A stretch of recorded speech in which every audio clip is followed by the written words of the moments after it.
La Dirección General de Estadística, Encuestas y Censos dio a conocer los datos de la encuesta permanente de hogares al cierre del año 2017, donde lo más resaltante fue la disminución de las cifras de pobreza y de la pobreza extrema.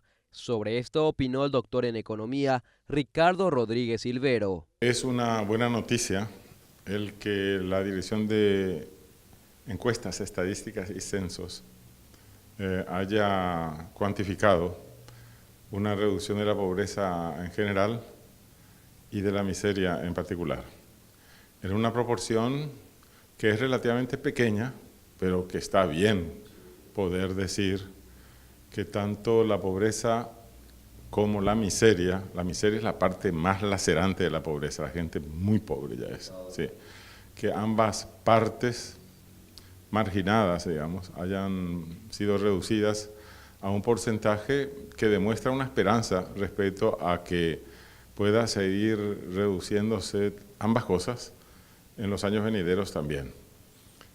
Hay que analizar estos datos desde el punto de vista exclusivamente técnico y sacarlos de la campaña electoral que está teniendo lugar actualmente, porque tenemos que decir de que Paraguay es uno de los países más pobres de América Latina, no hay que olvidarse de eso, y que sigue siendo mucha la cantidad de pobres. Estamos estimando que llega casi a 2 millones de personas con esos datos proporcionados por la Dirección de Estadísticas.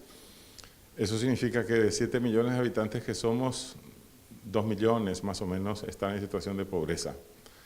Eso significa que alrededor del 30% de la población todavía no tiene ingresos suficientes para vivir, o está subempleada esa población, o está desempleada, o no tiene ninguna chance luego de conseguir trabajo. Los datos oficiales indican que la pobreza total bajó de 28,86% en el 2016 a 26,4% en el 2017, lo cual representa una reducción de 2,46%.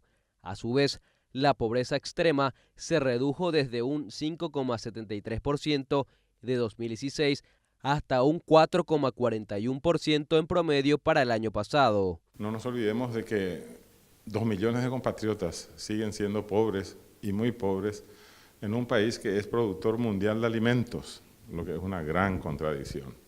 Significa que si las políticas públicas se calibran bien y ponen énfasis en la creación de puestos de trabajo para mano de obra no calificada también, es decir, la mano de obra no calificada es la que tiene dificultades en conseguir trabajo, ¿verdad? La gente que está en la miseria es generalmente gente que no sabe hacer nada, ¿verdad? Entonces, no porque sea culpable por no hacer nada, sino simplemente porque en la vida no ha tenido oportunidades. Por eso me parece bien que el gobierno ponga una ayuda mínima, pero necesaria para que esa gente pueda sobrevivir. Pero lo que es más importante, mucho más importante, es que tanto el sector privado como el gobierno trabajen conjuntamente para la creación masiva de puestos de trabajo para mano de obra no calificada, y también que se ofrezcan desde el sector público y privado para la pobreza en general, no solamente ya para la miseria. Para Rodríguez Silvero, lo importante en el sentido del combate contra la pobreza sería continuar con la línea del presente gobierno, intensificando aún más la generación de puestos de trabajo, inclusive para la mano de obra no calificada.